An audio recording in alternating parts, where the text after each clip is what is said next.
Vous avez adoré le Steam Deck pour jouer aux jeux vidéo, vous allez peut-être aimer la nouvelle Steam Machine, une version pour télé de salon, en tout cas de leur console à succès.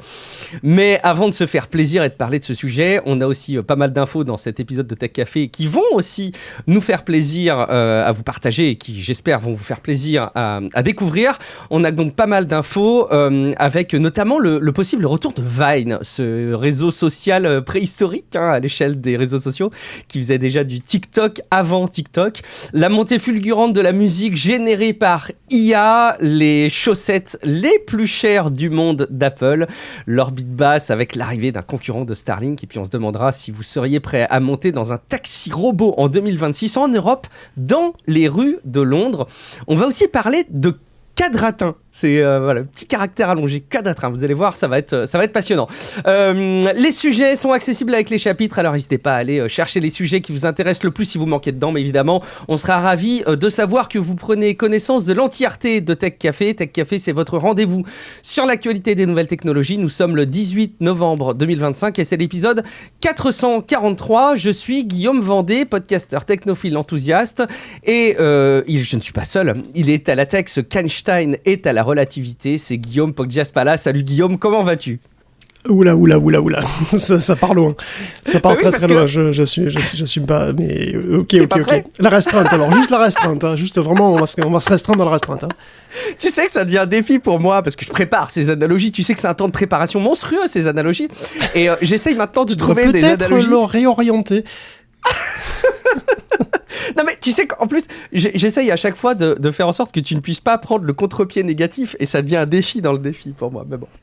Je sais pas ce que t'en penses, mais c'était pas facile de bosser aujourd'hui avec la panne Cloudflare complètement dingue après AWS Azure. Ouais, c'est la première news de ce truc, hein, c'est sûr. Il y a eu plus de 3 heures de panne. Bon, c'est fini maintenant, ça y est. Mais effectivement, ça a affecté à peu près tout Internet. Il y a même eu des retards de TGV. Perplexity, OpenAI, enfin voilà, AWS, je sais pas, il y a plein de trucs down, beaucoup de jeux aussi, pas mal de serveurs de jeux qui étaient down.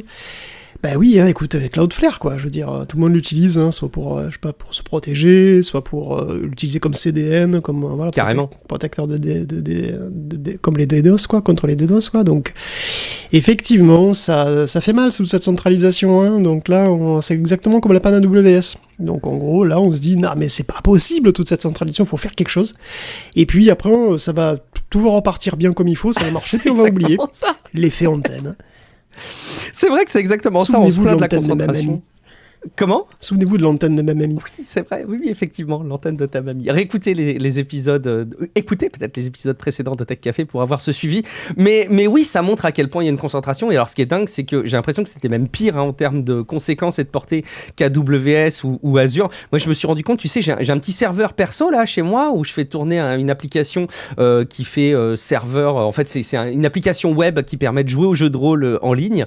Et bon, voilà, les gens se connectent avec leur navigateur et j'ai juste mon nom de domaine, les DNS sont chez Cloudflare, et donc ce truc n'était pas accessible cet après-midi.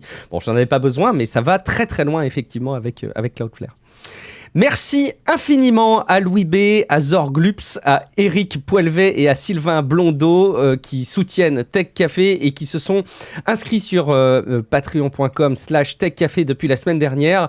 Abonnez-vous de toute façon à Tech Café si vous découvrez cet épisode pour la première fois. Vous recevrez comme ça votre dose d'infotech. Et puis rendez-vous aussi sur Discord, techcafé.fr/Discord, pour discuter entre vous et avec nous. Et sans autre forme de procès, on commence tout de suite les sujets de la semaine. Je vous en ai touché un micro-mot en intro, mais est-ce que vous vous souvenez de Vine ? C'était donc oui, un réseau social qui date vraiment, on peut le dire, hein, Guillaume, je pense de l'âge de pierre, donc jusqu'en 2015. Ça avait été racheté par Twitter, du temps où ça s'appelait encore Twitter et du temps où ça n'appartenait pas à Elon Musk. Et on y partageait déjà des vidéos courtes, c'était TikTok avant l'heure en fait, c'est ça ? Ouais, enfin l'âge de pierre, c'est vraiment pire, quoi. C'est-à-dire que c'était à 15 ans, hein, 10-15 ans, quoi, tu vois, c'est vraiment... il s'appelle Pierre, ton fils, déjà, il me semblait pas. Non. Donc oui, effectivement, puisqu'il faut bien s'occuper avant d'arriver à la rubrique jeux vidéo et pouvoir parler enfin de la Steam Machine, on pourrait aller zoner sur Vine, parce que ça y est, c'est à nouveau possible, hein, c'est tout à fait, il y a... apparemment, il y a un bon pourcentage de vidéos qui ont été même ressuscitées de l'original, donc selon le créateur du nouveau Vine qui s'appelle Divine. Et il est tombé en fait sur un trésor numérique, plus de 150 000 vidéos de ce réseau social avec les métadonnées et les comptes qui va avec. Et donc c'est une archive qui était en bloc, c'était pas navigable, c'était un gros fichier de 50 gigas, puis il a eu l'idée de recréer un clone de Vine donc, pour juste pour la nostalgie, puis il s'est dit pourquoi ne pas juste faire un nouveau réseau où les gens pourraient venir se réinscrire et continuer d'uploader des boucles de 6 secondes comme à l'époque. Et donc avec Divine, c'est devenu possible. Alors Divine est aussi financé par Jack Dorsey, donc voilà, évidemment, la boucle est bouclée. Et alors c'est via sa fondation caritative, And Other Stuff, qui ça s'appelle comme ça. Et c'est pas juste un sous-TikTok avec des vidéos de 6 secondes et un trip nostalgique, en fait. Divine aura une spécificité, bien dans l'air du temps, puisqu'elle sera interdite aux vidéos IA. Voilà, ce sera uniquement des vidéos humaines, pas de slop, réservé uniquement à des êtres en chair, en viande et tout en sensibilité. Alors évidemment, censurer que le poster a une sensibilité, c'est pas évident. On va voir comment ils vont faire. Alors il y a déjà des pistes. Le créateur va utiliser des logiciels de The Guardian Project.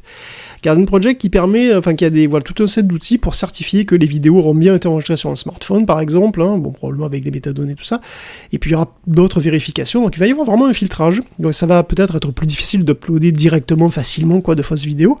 Après, peut-être que quelqu'un de motivé pourra contourner tout ça, on ne sait pas, on verra de toute façon si ça vaut le coup, parce que pour l'instant, Divine, c'est Revival Divine, rien n'indique qu'il aura le succès de l'original. En tout cas, cerise sur le gâteau, Divine utilise Nostr, qui est un protocole décentralisé, et son code est open source, donc n'importe qui peut créer son propre Vine, ses propres serveurs, etc. Il y a un moment que Vine est censé revenir, Musk l'avait annoncé, l'avait promis même, et puis bien sûr, on peut se demander à l'époque de TikTok quelle est la pertinence justement de quelque chose comme un nouveau Vine. Peut-être que c'est celle-là justement, un réseau social purement humain, sans algorithme, décentralisé et sans IA. Donc ce serait quelque part une sorte vraiment d'anti-Instagram, d'anti-Facebook et d'anti-TikTok, qui sont, qui dépendent énormément de leur algorithme et qui sont pourris de slop. Évidemment pourri de slop avec la grosse dérive des réseaux sociaux. Est-ce que tu avais vu passer cette étude dont je voulais toucher 2 mots là à ce moment de l'épisode? J'ai mis un lien dans les notes de l'épisode un peu cet après-midi en finalisation de préparation de cet épisode.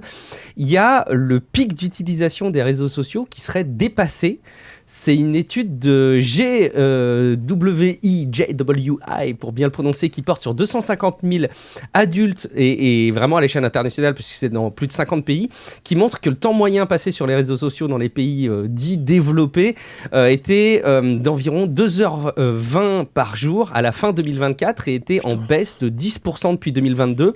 C'est vraiment une tendance forte qui n'est pas qu'un simple retour à des tendances post-Covid, puisqu'il y a toujours ce phénomène qu'on peut tendre à observer. Est-ce que ça serait en lien avec une explosion au moment du Covid et un retrait après? Mais non, visiblement, c'est plus fort que ça. Est-ce que tu sais, Guillaume, quelle est la tranche d'âge qui est en plus fort recul dans les utilisations des réseaux sociaux? Est-ce que c'est pas les jeunes? C'est 100% les jeunes, c'est les adolescents et les moins de 20 ans. Et très bien, bravo les jeunes. Bravo. C'est une petite tendance qu'on a commencé à identifier, je crois, au fil des épisodes et qui là se concrétise et qui se mesure vraiment. Et donc voilà, l'étude elle note aussi que les motivations pour aller sur les réseaux sociaux ont changé. L'usage des plateformes pour rester en contact, s'exprimer ou rencontrer des nouvelles personnes, en fait, ça a diminué de plus d'un quart depuis 2014 et c'est plutôt maintenant les usages réflexes. Donc ces vieux trucs compulsifs de je me réveille le matin, je lance Instagram, j'attends que mon café coule, je lance TikTok, vraiment le réflexe de lancer le truc pour s'occuper. Il y a juste un endroit au monde où l'utilisation semble continuer à monter, c'est plus 15% par rapport à l'Europe, c'est les États-Unis à fin 2024 et c'est alimenté évidemment toujours par des contenus là-bas toujours plus polarisants, extrêmes ou sensationnalistes. Donc j'ai l'impression que c'est vraiment l'antichambre des réseaux sociaux aux États-Unis. Donc je sais pas à quoi ça va nous amener, Guillaume, mais c'est une vraie tendance qu'on observe et en fait il y a quand même une grosse donnée qui arrive par-dessus tout ça. C'est la génération par IA, c'est le truc qu'on ne peut pas cacher longtemps dans cet épisode quand on aborde ces sujets. Et il y a les réseaux sociaux et les sites de musique en particulier qui sont de plus en plus alimentés par le contenu généré par IA. On avait parlé cet été d'un groupe, c'est The Velvet Sundown, qui avait cumulé plus d'1 million d'auditeurs mensuels sur Spotify.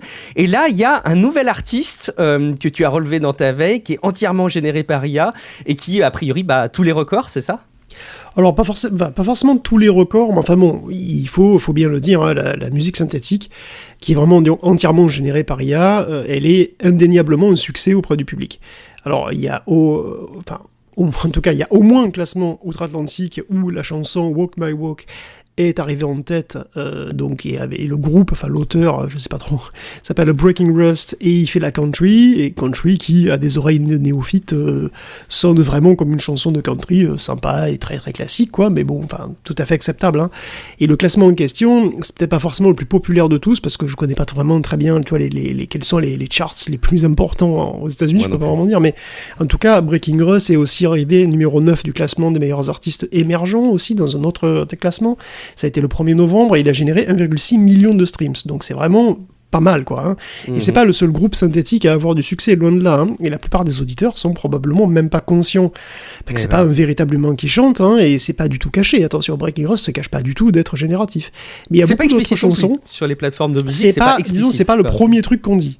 Voilà. C'est pas le premier truc qu'ils disent. En fait, c'est pas très difficile de voir que en fait, c'est génératif.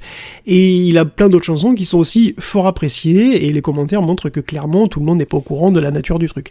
Ou alors, ils s'en foutent. Enfin, en tout cas, aujourd'hui, c'est fini. Hein. La musique synthétique, de toute façon, n'est plus discernable de la musique naturelle, de la musique bio. Hein. C'est fini.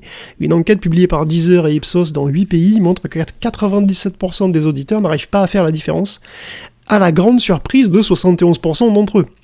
On y apprend que presque les 3/4 des gens veulent que la musique IA soit clairement identifiée, pour pouvoir l'éviter d'ailleurs, entre 40 et 45% des cas, c'est même carrément pour l'éviter, pour la filtrer, ce qui veut aussi dire qu'il y a quand même une bonne moitié, une grosse moitié des répondants qui seraient tout à fait prêts à écouter de la musique synthétique si elle leur est agréable. Alors Deezer veut plutôt se positionner sur la musique bio d'ailleurs, hein, et c'est beaucoup moins clair pour Spotify et Apple Music, même si à peu près tout le monde est d'accord sur la transparence quand même, hein. Voilà, on veut dire les choses, c'est normal, on en parle peut-être moins que pour la génération d'images ou de vidéos, mais c'est vrai que l'IA révolutionne aussi le secteur sonore, complètement, hein, même si les relations entre le milieu de la musique et l'IA sont compliquées. D'ailleurs, OpenAI a perdu son procès qu'en Allemagne contre les ayants droit de paroles de chansons, il y a même un procès, bon voilà, apparemment, il a perdu. On parle de la génération de musique, mais il y a la génération de voix aussi, hein, et qui ne cesse de progresser, et d'amener des usages et des problèmes nouveaux d'ailleurs, hein. Et le dernier en date, qui est un problème, en tout cas un usage nouveau, peut-être un problème, je sais pas, c'est le magasin de voix d'Eleven Labs, qui est vraiment un magasin de voix, ça permet de louer des voix, tout simplement.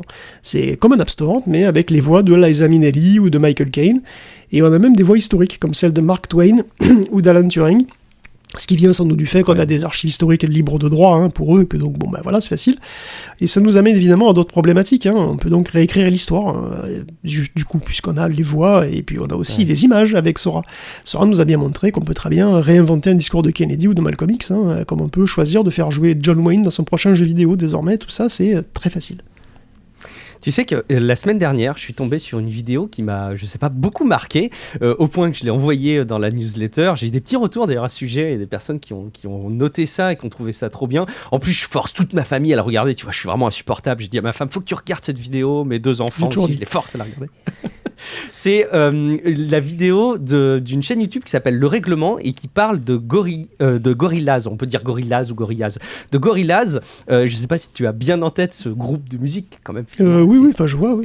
Voilà, et en fait j'ai découvert un truc que je ne savais pas avec cette vidéo et avec l'histoire de ce groupe qui était au départ complètement fictif, c'est que c'est le leader de Blur, qui est, c'était le chanteur de Blur, qui est lui derrière l'initiative de Gorillaz, avec un pote à lui qui était vraiment sur toute la partie artistique et dessinée, et leur incarnation a fait que c'est devenu Gorillaz. Bon, après on a su que c'était eux, mais au début on le savait pas, et tu vois, je pouvais pas m'empêcher d'essayer de faire un parallèle un peu malheureux avec ce qui se passe sur l'IA, où tu pourrais te dire spontanément, ouais, mais en fait, ok, très bien, la musique là, elle est pas incarnée par des gens, et elle est pas portée par des gens, un peu comme d'autres groupes. Enfin, là, ça n'a vraiment, pour le coup, rien à voir, puisque Gorillaz, c'était vraiment de la vraie musique qui était créée. Donc, il y avait cette espèce d'artifice qui rendait ça un petit peu... Donc, c'est pas de la vraie musique, sinon. Alors voilà, non, tu m'amènes sur un propos que je devrais pas tenir et qui est un peu malheureux. C'est qu'effectivement, c'est difficile de dire que c'est pas de la vraie musique non plus, ce qu'on a par IA. Mais c'est compliqué, cette incarnation. Et il y a quand même quelque chose d'un peu gênant. Tu vois, là, moi, j'écoutais aussi ces musiques-là, j'ai écouté d'autres musiques par IA. Et quand tu sais que c'est de la musique par IA, l'IA. Et tu nous avais déjà relayé des études qui montraient à quel point, de toute façon, c'est quand on sait que c'est de l'IA, ça nous affecte, quoi. Et là, je trouve que voilà, c'est pas à dire. Et j'en veux un peu aux plateformes de pas plus explicitement, quand ils le savent, hein, bien sûr, libeller clairement que le contenu est généré par IA, voire même, ça me pose un problème que ce soit dans les mêmes plateformes que là où il y a des artistes humains finalement. Bon, évidemment, le débat reste complexe et entier, et je pense qu'on n'aura pas fini d'en reparler. On va faire une petite parenthèse sur ces sujets de fond un peu sérieux autour de l'IA et autour des réseaux sociaux pour un sujet, un élément d'info un peu plus brut de fonderie. Hein. Guillaume, il faut qu'on parle d'Apple qui a un tout nouveau produit que vous pourrez vraisemblablement, j'imagine, pas acheter, ou en tout cas pas acheter neuf, peut-être d'occasion encore plus cher. Il est en rupture de stock partout, un produit exclusif. Apple nous propose, Guillaume, une chaussette à 250 balles. Une seule chaussette, hein, c'est même pas une paire de chaussettes. C'est normal. Voilà, qu'il faut faire quelques petites news Apple qui a manifestement quelques problèmes de vente de son iPhone Air, hein, dont la prochaine version est finalement repoussée, peut-être à 2027, alors qu'elle était prévue pour l'automne prochain.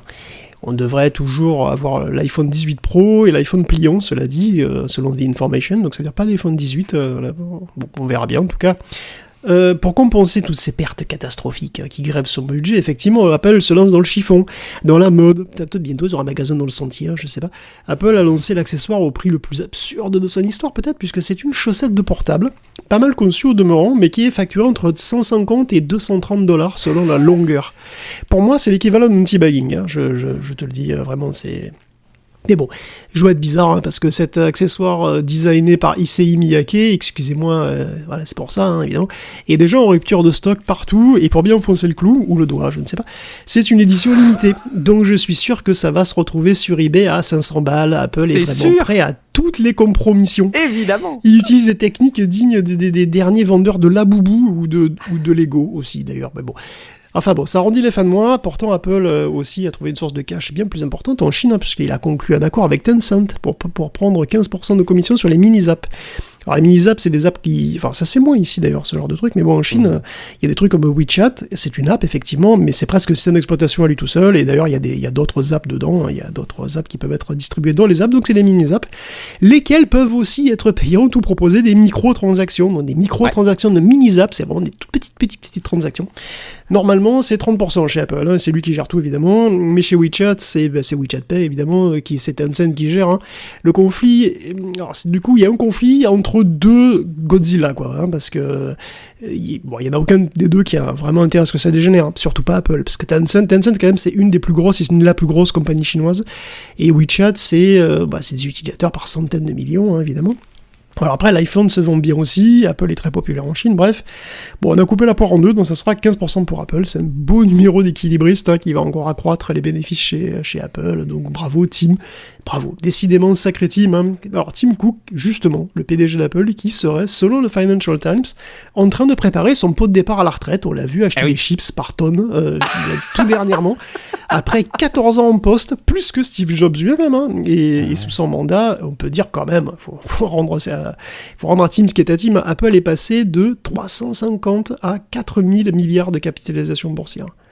Donc il passerait le bâton, hein, début 2026, alors ça sera peut-être même dès le mois de janvier, il a 65 ans, un âge pour partir en retraite, apparemment, il semblerait, aux États-Unis, je sais pas, c'est étrange. Non, je pense pas, je pense qu'il va devenir CEO de choses. Enfin bon, c'est encore au stade de la rumeur, hein, et on ne sait pas qui le remplacera, même si John Ternus, qui est donc senior vice-président, est bien placé. De toute façon, ce sera un vétéran de la boîte, hein, il recrute très peu à l'extérieur pour ce genre de truc.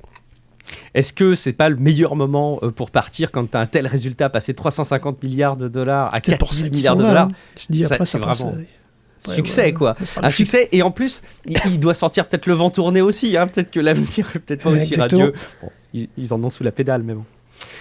On continue, une question concrètement, qu'est-ce que ça change la régulation au quotidien ? On se pose peut-être la question, hein, parfois, au-delà de ces textes de loi, voilà, les gens discutent comme ça de régulation, ils veulent encadrer les grandes boîtes. Concrètement, ça change quoi pour nous ? C'est quoi les impacts qu'on a sur nos usages ? On va prendre l'exemple hyper concret d'un navigateur, une alternative à Chrome, voilà, Safari, Firefox, les navigateurs que vous avez l'habitude de connaître, qui affiche des scores très intéressants en Union européenne, Guillaume. Ah oui, est-ce que ai-je rappelé dans le cadre de la news précédente qu'en Europe, avec le DMA, Apple est forcé d'autoriser les méthodes de paiement alternatives. Et oui, ça a du bon le DMA des fois, et les régulations en général. Et donc c'est vrai qu'Opera est très d'accord avec ça, puisque désormais la réglementation européenne oblige Apple à afficher une sélection de navigateurs à l'installation d'iOS, ce qui a permis à Opera de tripler sa base d'utilisateurs sur le système avec 88% d'utilisateurs quotidiens en plus. Et il n'y a pas que le choix du navigateur, le DMA oblige aussi Apple à accepter des moteurs de rendu qui sont autres que WebKit, donc le truc de Safari. Ouais. Et Opera a donc pu utiliser le sien propre et donc proposer plus de fonctionnalités, se différencier, etc. Il a pu séduire du coup un plus grand nombre de gens, puisque c'est vrai que le VPN intégré par exemple est quand même fort utile, surtout même en France, n'est-ce pas, par les temps qui courent. Brave aussi a vu une hausse de 37% des installations quand le DMA est entré en vigueur. Donc oui, le DMA a des effets positifs, c'est pour la concurrence. Alors évidemment, Apple il critique tout ça, il dit que bon, c'est dangereux, que ça ne sert pas les utilisateurs, et parfois même il le démontre très maladroitement, je trouve, parce que bon, par exemple, il cite une étude qui affirme que le DMA fait baisser les commissions d'Apple, mais que cet argent n'a pas été répercuté sur les prix, il a été empoché par les développeurs. Oh, connard de développeurs! Donc, Apple se plaint que les développeurs gagnent plus d'argent. Et non, pas lui! Tu vois, mais où va-t-on ? Les gens qui créent des apps gagnent pas l'argent, c'est fou ça. Mais bon. C'est... Enfin... Ouais, non, mais c'est vraiment ça, quoi. Je veux dire, mais ils gagnent plus d'argent, ils s'engraissent sur notre dos. Ah mais c'est ça, pauvre petit Apple, je veux dire, les développeurs se rendent compte, quoi, ils s'engraissent sur son dos, bon bref.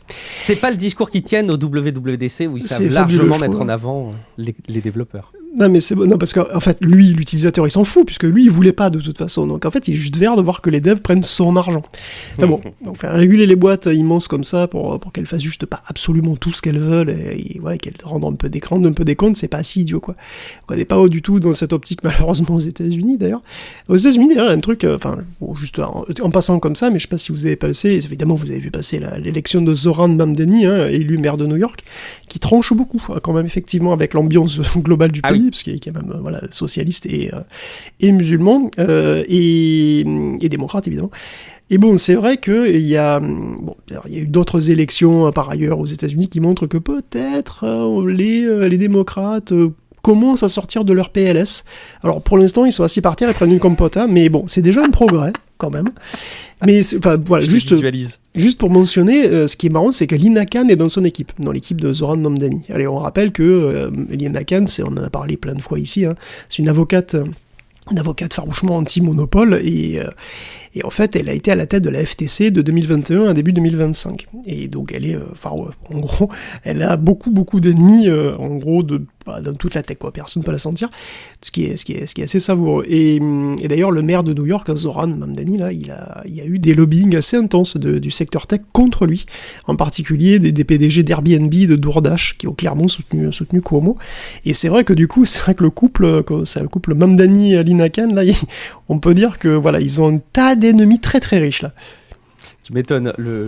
Ça risque d'être ce qui va se passer encore une fois aux États-Unis à certains niveaux. Je refais juste un mot, Guillaume, sur les actions d'Apple pour lutter contre les vents de régulation et pour les forcer à s'ouvrir un petit peu en Europe. J'ai remarqué un truc tout bête sur mon Mac. Je voulais rajouter un petit, tu sais, les widgets. C'est pas mal les petits widgets. Enfin, ils sont pas tous très utiles, mais je voulais rajouter un petit widget sur mon écran, un widget assez simple de pilotage de Apple Music. Voilà, j'utilise Apple Music. Il y a l'application Apple Music sur le Mac. Et je voulais tout simplement avoir un petit widget du morceau en cours, pour faire suivant, précédent, pause, lecture, etc. Eh ben, tiens-toi bien, ce widget n'existe pas sur macOS. Très bien, je fouille un peu, je regarde et je tombe sur un article d'Audrey Coulot, que vous connaissez peut-être si vous suivez les chaînes YouTube francophones pour la pédagogie autour du monde Apple, qui expliquait, il y a de ça encore quelques mois, qu'on peut aller chercher, je me suis dit c'est cool, le widget dans les widgets de l'iPhone, tu vois, de te dire, il va aller chercher les widgets qu'on a sur son iPhone pour pouvoir les mettre, puisque comme c'est des processeurs ARM, Apple Silicon, maintenant c'est compatible, on peut faire plein de choses, c'est chouette. Eh ben, je fais glisser le widget depuis le menu disponible sur l'iPhone. Le truc, non seulement ne fonctionne pas, mais j'ai un message d'erreur qui me dit que la fonction de recopie de l'iPhone est bloquée en Europe. On est à un niveau d'absurdité sur les actions d'Apple pour vraiment emmerder les gens en Europe sur les usages de ces services qui devient vraiment ahurissant jusque dans les moindres détails. Allez, je mets ça sur le compte que peut-être j'avais un petit bug, je revérifierai en temps et en heure, mais c'est pingre. On met en attendant le cap sur l'orbite basse terrestre et pour une fois à ce sujet, on va pas parler que d'Elon Musk avec Starlink, mais d'un de ses concurrents qui se prépare à commercialiser son offre. Attention, vous allez peut-être être intéressé par ce futur nouveau service, Guillaume. Bah écoute, oui, ça y est, déjà, la fusée vedette de Blue Origin, New Glenn, est allée une seconde fois dans l'espace, et surtout, ça y est, Jeff Bezos nous fait vraiment une SpaceX, puisque le booster de la fusée est revenu sagement rencontrer Jacqueline en mer, et a été récupéré par Blue Origin. C'est pas moi, c'est la barge d'atterrissage du booster, ça s'appelle vraiment Jacqueline. Et Jacqueline, en anglais, évidemment. Par ailleurs, la fusée a lancé de vrais satellites, des vrais qui coûtent cher, quoi. Et c'est la mission Escapade de la NASA, qui va aller se mettre en orbite autour du futur fief d'Elon Musk, la planète Mars, pour étudier l'interaction du vent solaire avec le champ magnétique de la planète. Un truc sérieux, donc, fait avec 2 satellites que la NASA est ravie de ne pas avoir vu exploser, du coup, c'est pas mal. C'est mieux. Blue Origin est donc a priori devenue une boîte spatiale mature, concurrente de SpaceX, et d'ailleurs la constellation concurrente de Starlink, qu'on appelait jusqu'à présent le projet Kuiper, a désormais un nom commercial, ça s'appelle Amazon Leo. Alors Leo c'est Low Earth Orbit, et je pense pas que ce soit en référence à Léo Ferré ou à Léo de la Star Academy, encore. Va savoir. Je ne sais pas, effectivement. Peut-être. Donc voilà, à orbite basse terrestre, la constellation de satellites va donc... on va avoir une autre constellation, donc les constellations ça se banalise au point que il y a une page de présentation, on avait une page de présentation du projet Kuiper, et voilà, ça devient comme, elle a été changée pas mal en fait, puisqu'avant il y avait vraiment un accent mis sur l'accessibilité des zones blanches, sur les prix contenus, offrir l'accès au plus grand nombre, tout ça, on aurait dit que c'était une ONG quoi, Kuiper. Bon ça c'est fini, Léo, maintenant c'est pour regarder des vidéos 4K et télétravailler sur Zoom quoi, c'est pour les entreprises, voilà, on oublie un peu les ploucs et on se concentre sur les clients qui ont de l'argent quoi, globalement. Tu sens que c'est vraiment devenu un service commercial comme un autre quoi. Ouais, avec une réduction sur Teams, j'imagine. Est-ce que vous êtes prêts à monter dans un taxi robot sans chauffeur ? Ça pourrait arriver très vite, plus près de chez nous. En tout cas, il faut se préparer à ce que ça arrive à Londres, en Angleterre, dès l'année 2026. Et on attend ça impatiemment aussi pour la viabilité, quelque part, de ce type de service. Parce que, forcément, dans les rues californiennes, c'est bien large, bien droit, bon, ça marche bien. Mais à Londres... c'est pas exactement le même délire, Guillaume. Oui, c'est un autre truc futuriste qui se banalise, mais bon, lentement, c'est vrai, c'est quand même la conduite autonome, avec 2 infos marquantes cette semaine. Déjà, il y a l'arrivée de Wave, du coup, à Londres, et c'est une solution autonome qui est complètement en oral. C'est ça qui est intéressant. C'est aussi le but de Tesla, c'est-à-dire de faire une voiture avec un modèle de conduite, un modèle avec un réseau neuronal, quoi, un gros réseau, qui soit une IA qui apprenne tout sur le tas, quoi, globalement, avec le moins possible besoin d'informations supplémentaires, comme des cartes en 3D super précises de tout le parcours. Ce qui est clairement plutôt l'optique de Waymo, quoi. Par exemple, voilà, c'est eux, ils font plutôt comme ça. Le but étant, du coup, pour Wave et Tesla, d'avoir un modèle robuste qui généralise mieux à des situations non prévues sur des routes où il n'a jamais été, quoi. En contrepartie, c'est difficile, c'est long, c'est difficile à maîtriser aussi, puis il faut énormément de données. De ce point de vue, la démo de Wave est quand même impressionnante, puisqu'elle a roulé à Londres sans tuer personne, et ça, c'est quand même déjà un exploit. Et comme tu l'as dit, on est très loin des banlieues de Phoenix, où se sont baladés les Waymo pendant très longtemps. Phoenix, route large, peu fréquentée, le temps parfaitement ensoleillé 90% du temps, un quartier en damier tout droit. Bon, Londres, c'est l'inverse, c'est le bordel, c'est blindé de gens partout, il y a des ruelles, il y a des carrefours bordéliques. Il fait un temps de merde, effectivement. Et pourtant, la démo s'est passée de manière parfaite. La conduite est prudente, parfois un peu hésitante, mais ça marche. Il y a toujours un conducteur, évidemment, pour l'instant, un conducteur de secours, au cas où, mais il n'a pas eu besoin d'intervenir du tout. De fait, la conduite autonome, qui n'est toujours pas, après 10 ans, pourtant devenue une réalité de tous les jours, du moins en Europe, continue quand même d'avancer. Uber va tester des robotaxis de niveau 4 en partenariat avec Stellantis et Nvidia. Tesla aussi devrait lancer ses cybercabs dans les mois qui viennent, et on verra bien finalement de quoi ils sont capables. Et dernièrement, il y a les robotaxis de Waymo qui vont enfin se lancer sur autoroute dans les villes de San Francisco, Los Angeles et Phoenix. Alors jusqu'à présent, par prudence, elles se prenaient pas les voies rapides, du coup ça a prolongé beaucoup le temps des courses, mais évidemment, ne pas prendre les autoroutes, c'est super limitant. Pour un taxi, de toute façon, c'est évident. 90% des aéroports sont accessibles comme ça. Et les trajets entre centre-ville et aéroport, c'est le sang, quoi. Pour un taxi, c'est la base du métier, presque. Donc, les autoroutes, ça va vite. Tu as moins de temps pour réagir. Et les erreurs peuvent se payer très très cher. Aussi, Waymo avait préféré, on comprend évidemment pourquoi, le fait que de passer par des voies moins rapides. Alors évidemment, là, il lâche la bride. Et du coup, ça montre qu'ils ont quand même vraiment confiance quant à la robustesse de leur système. Alors, il faut dire que Waymo a des capacités supérieures à un humain, en fait, sur plein de points, puisqu'elle voit à 360 degrés, en 3D jusqu'à 300 mètres de distance. Et puis, évidemment, pas évident, mais en tout cas, les Waymo ont un double ordinateur de bord. Donc, en cas de panne, il y en a un autre qui prend le relais, et puis il y a des protocoles pour se ranger en toute sécurité en cas de souci, etc. Après, est-ce que vous prendriez un robot-taxi sur autoroute ? Bon, voilà, on va voir. Bonne question, et en tout cas ça risque de vraiment faire changer le paysage, ça se démocratise, mais on le voit, c'est pas demain la veille, parce qu'effectivement depuis le temps que les industries bossent dessus, tu parles de démocratisation, effectivement on sent que ça avance, mais enfin ça se répand pas partout sur la planète de manière uniforme, on va dire. On va faire une petite pause après cette première partie d'épisode. On va parler dans un instant d'un peu plus d'intelligence artificielle et puis évidemment voilà, de jeux vidéo, c'est promis. Petit élément de coulisses, Guillaume Paul Jaspala, quand il a préparé le conducteur de l'épisode, il a mis partie 1, la première partie avant les annonces Steam et ensuite c'est la rubrique 2 avant que celle de Steam. Donc voilà, vous savez que c'est un petit peu le sujet qui a aussi retenu son attention. Donc on va en parler. Juste avant, je voulais vous parler d'un sujet important. Une fois de plus, je dois vous rappeler que ce podcast est disponible gratuitement. C'est évidemment possible grâce à celles et ceux qui se disent ok, moi j'ai les possibilités de soutenir le travail qui permet à Tech Café d'être diffusé chaque semaine. Je vais donc me le garantir et puis par la même occasion, ça va le garantir à tous les autres auditeurs que ça continuera longtemps. Et puis forcément, c'est moins cher que les fast-food qu'on fait trop souvent. C'est plus utile et plus vertueux que les commandes qu'on fait sur les sites en ligne pour des trucs dont on n'a pas vraiment besoin. Je jette la pierre à personne parce que moi-même j'ai ces travers-là, même si voilà, j'essaie de me corriger. Et puis voilà, je pense que vous pensez aussi que Tech Café, ça vous permet de passer un bon moment.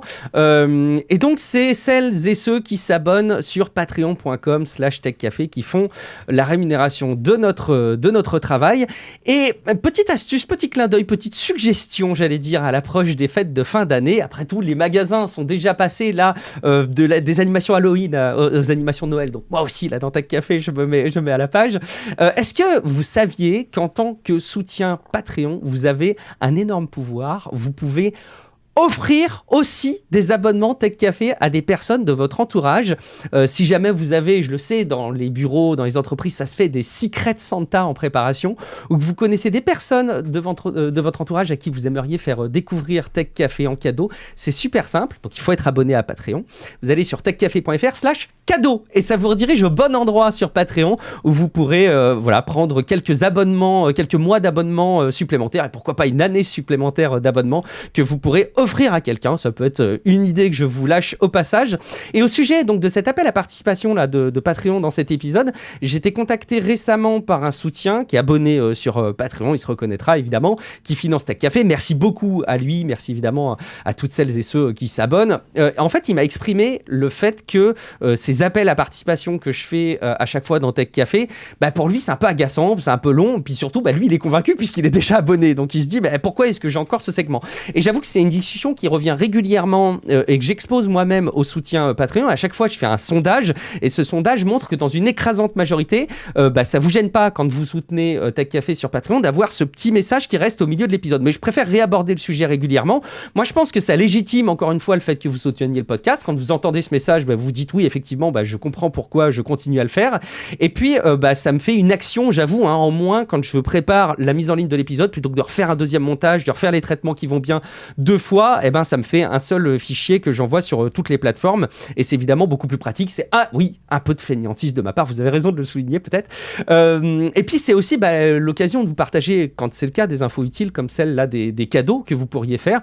Mais si jamais vous avez envie de faire évoluer ça, si jamais vous pensez que vraiment ce segment il est effectivement trop long, surtout qu'effectivement je mets un petit peu plus de temps pour vous expliquer ça durant les derniers épisodes parce que c'est devenu très important évidemment aussi pour moi, n'hésitez pas à me le dire, c'est toujours une fenêtre de contact qu'on peut avoir. J'en profite aussi pour souligner que cette partie-là, elle est comme le reste chapitrée. Donc vous pouvez normalement avec votre application de podcast, si jamais votre application de podcast est un peu moderne et un peu compatible avec les standards récents du podcast, zappez ce chapitre et passez à la suite si jamais il n'y a que l'infotech qui vous intéresse. Je suis très preneur de vos retours. La discussion reste évidemment très ouverte. Vous pouvez d'ailleurs discuter Sur Discord, techcafé.fr/Discord, il y a une rubrique réaction. Il y a aussi une rubrique qui est dispo que si vous êtes abonné Patreon. Voilà, c'est autant d'opportunités pour en échanger ensemble.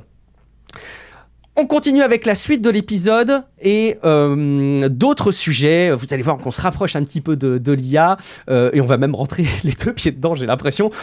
Transformer la photo du petit dernier en peinture de la Renaissance pour peut-être l'imprimer et l'afficher à la sauvage au Louvre. Je sais pas si tu as vu ce TikTok, Guillaume, je repars juste après. En savoir plus sur cette espèce d'oiseau que vous aviez photographié dans votre jardin avec votre smartphone, ce sont des nouvelles possibilités qui arrivent sur Google Photos et c'est évidemment propulsé à l'IA. Décidément, Guillaume, j'ai l'impression que le Google, ils investissent à tout va dans l'IA, ça commence à se voir. J'ai vu passer aussi Gemini 3 Pro qui a l'air incroyable. Eh bien écoute, malheureusement, oui, alors on va faire un petit segment Google, mais malheureusement, je ne peux pas parler de Gemini 3 Pro pour l'instant, parce que j'ai vu qu'il vient de sortir, donc c'était cet après-midi, et j'ai pas eu le temps de regarder, exactement, j'ai pas eu le temps de regarder, on en c'est pour mieux le traiter de manière vraiment complète et dédiée à l'avenir, donc abonnez-vous à TechCafé. Bien sûr, on en a parlé la semaine dernière, par contre, Apple se googleise un petit peu, puisque Apple Intelligence fera appel à Gemini en fait, pour les situations où il n'y a plus puissante que le modèle embarqué est nécessaire, hein, mais Google de son côté s'appelise un petit peu puisqu'il met en place un service d'IA privé dans le cloud qui n'est pas du tout sans rappeler le Private Cloud Compute d'Apple, hein, complètement. Le principe est un petit peu le même, hein, tu crées dans ton cloud, à toi, Google va créer dans son cloud des enclaves sécurisées, ce sera implémenté concrètement par le TE, le Trusted Execution Environment de chez AMD, et ça permet de faire tourner un code sur un serveur que même le propriétaire du serveur ne peut pas lire, même s'il le voulait, même s'il était là devant le serveur avec sa clé USB, il peut pas savoir ce qui se passe dedans. Et donc Apple le fait pour lui-même, évidemment, hein, pour pouvoir préserver la vie privée de ses utilisateurs, quand ils balancent plein d'infos de leur téléphone dans son IA Cloud, et Google va faire donc la même chose, il a le même pitch d'ailleurs. Hein. On peut supposer aussi que Google propose ça comme service plus généralement, puisqu'il fournit massivement des IA, tout ça, voilà, ce qu'Apple d'ailleurs ne fait pas, par ailleurs.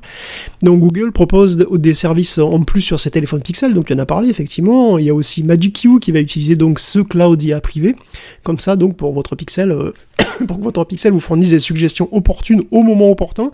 Jusqu'à maintenant c'était quand même pas trop ça, hein. Il y a quand même beaucoup de mal à se rendre utile, le Magic Q. On peut aussi mentionner au passage pas mal de choses pour la photo, donc comme tu l'as dit, évidemment, c'est une intégration plus poussée de Nano Banana qui arrive enfin, qui permet de manipuler tout en écrivant tout simplement ce qu'on veut. C'est très puissant, c'est aussi assisté pour le grand public d'ailleurs, puisqu'il y aura des suggestions d'édition, et toute la puissance qu'on connaît, hein, qu'on connaît bien de Nano Banana, et qui d'ailleurs devrait s'améliorer, puisqu'il y a un modèle en test qu'on suppose être un Nano Banana 2, et qui s'améliore encore, hein, il améliore encore le réalisme, le rendu des textes, et génère des images en résolution supérieure, hein, jusqu'à 2K. Et donc pour conclure sur Google et son Appleisation, on parlait la semaine dernière du fait qu'ils voulaient forcer tous les développeurs à s'inscrire, et à vérifier leur identité, et à payer même pour distribuer des applications en dehors de l'App Store, hein. Donc voilà, j'avais un petit coup de gueule là-dessus, il y a pas comment ça gueuler sec un petit peu partout, hein, n'empêche, contre Google. Et cette semaine, Google nous dit en substance, je vous ai compris. Voilà. Et d'ailleurs, comme la phrase du général, on sait pas très bien comment le prendre. En gros, oui, Google a compris qu'il y avait des utilisateurs qui voulaient être libres, qui voulaient qu'on les traite comme des adultes et qu'on les laisse faire des grosses conneries même, parce que voilà, c'est aussi ça la vie, c'est ça être adulte, c'est se tromper, c'est se perdre, c'est rater sa vie, c'est finir alcoolique au RSA dans un HLM à Valenciennes, voilà, c'est oui. Et donc, pour ceux qui ont une forte tolérance au risque, je cite, il y aura une voie, un chemin vers la perdition. Alors je rigole à moitié parce qu'en fait Google affirme que le sideloading est dangereux. Donc du coup c'est vraiment ça, et il veut être sûr de protéger quand même du mieux qu'il peut les utilisateurs. Donc il resterait possible, j'imagine, après 30 messages anxiogènes, hein, de sideloader une appli via une procédure particulière et peut-être un rite vaudou avec du sang de porc, je sais pas. On verra comment ça se passe, j'en reparlerai sans doute. Est-ce que tu as vu, du coup, je faisais référence à une vidéo, enfin je pense que ça a été partagé pas mal dans l'actualité, il y a deux types, je sais plus quel pays européen, ils viennent au Louvre et puis ils ont comme défi d'accrocher leur propre œuvre d'art qu'ils ont imprimée et le cadre est en Lego, ils l'assemblent à la dernière minute dans le Louvre. Donc évidemment ça fait mauvais genre vu déjà ce qu'on peut penser du Louvre suite au gros cambriolage. Bon, c'est une vidéo qui est assez cocasse, je vous remettrai peut-être le lien. Au passage, Guillaume, je me demandais sur la partie cloud IA de Google Google avec cette partie privée.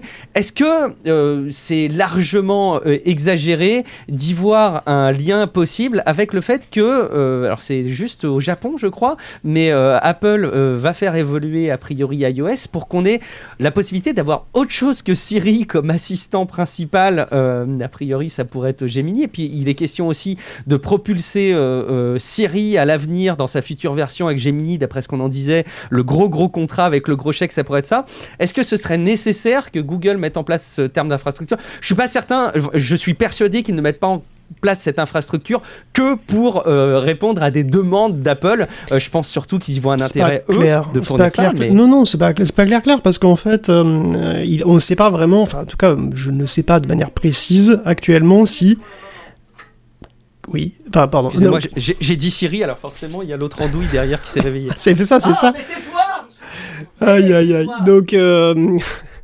Donc en gros, je sais pas, voilà, actuellement là je sais pas de manière précise si Apple va utiliser les modèles Gemini sur ses propres serveurs à lui, c'est-à-dire qu'il va en gros il va avoir une copie de Gemini chez lui qui va le gérer sur ses propres clouds, ou s'il va faire appel à l'infrastructure de Google, dont du coup effectivement un cloud privé.